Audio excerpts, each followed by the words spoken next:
Well, greetings, church family. Today's daily Bible reading had us finishing off the book of the Song of Solomon, chapters 7 and 8. In chapter 7, verses 1 through the beginning of verse 9, we see that Solomon, again, goes into detail about his new bride's physical characteristics, shows how utterly satisfied he found himself, at least at that time, with his wife.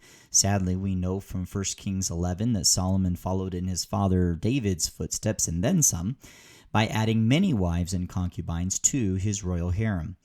And at this point in his life, however, it does seem that he's totally devoted to the Shulamite woman, and that behavior and loyalty is to be commended, though it sadly does not last. Chapter 7, verse 9, the second part of verse 9 through chapter 8, verse 3, the bride responds to her new husband's adoring words by recognizing how much happiness she brought him and by verbally devoting her body and love to Solomon. She expresses her desire to have known Solomon for as long as she might a family member so that she could have enjoyed marriage to him even earlier than when their wedding took place. Then in verse 4, we see Solomon with the third such request in this book, that his beloved wife would receive the rest that she requires, again showing his loving devotion to her. And then a chorus jumps in at the beginning of verse 5 to chime in with a question about the bride, setting her up to answer, which she does in chapter 8, verses the second part of verse 5 through verse 7. The bride answers by expressing the intimacy that she has with her husband before giving a warning of sorts, both to herself and to Solomon.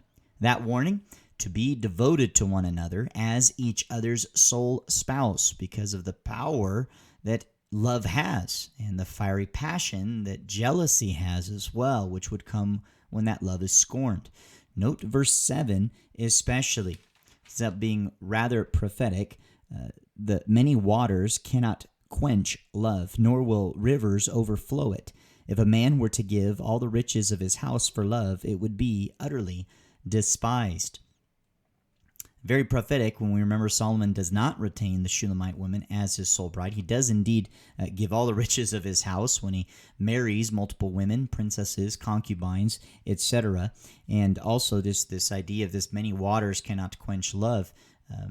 Solomon kind of flips that on its head when he adds all of these wives later on after this book was written.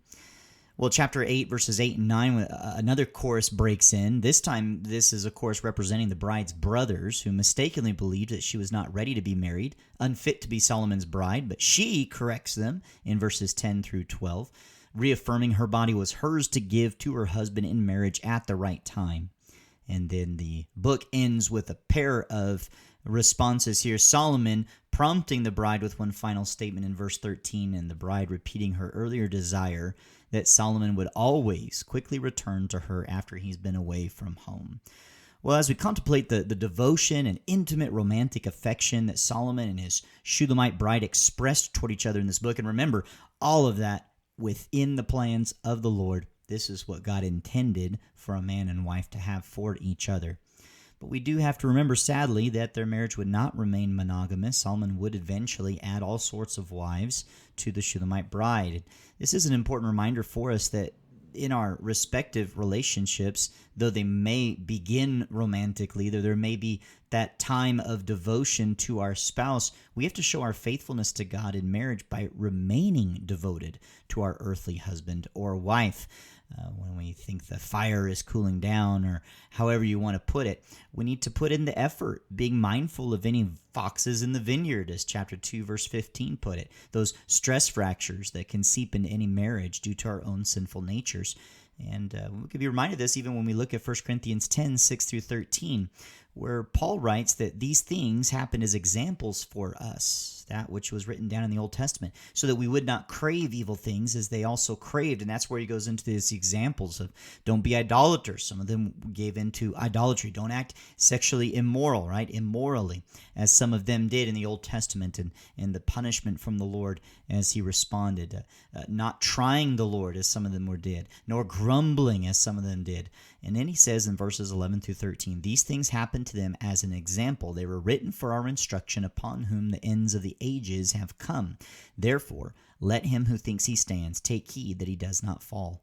No temptation has overtaken you, but such as is common to man, and God is faithful, who will not allow you to be tempted beyond what you're able, but with the temptation will provide the way of escape also, so that you will be able to endure it.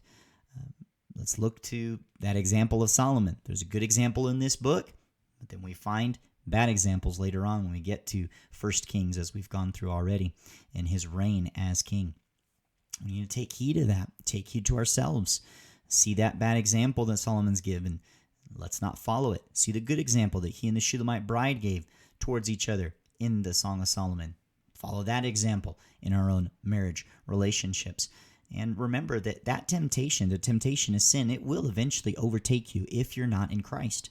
But if you are a new creation, created in Christ Jesus, repentantly having repentantly placed your faith in his person and work for salvation, you will have victory over sin. And you can remain faithful to the Lord, which does include being devoted to the earthly spouse he has given you. And that's a big takeaway that we can walk away thinking about and meditating on as we finish off the book of the Song of Solomon, the Song of Songs, written by Solomon, chapters 7 and 8. I hope you have a great day.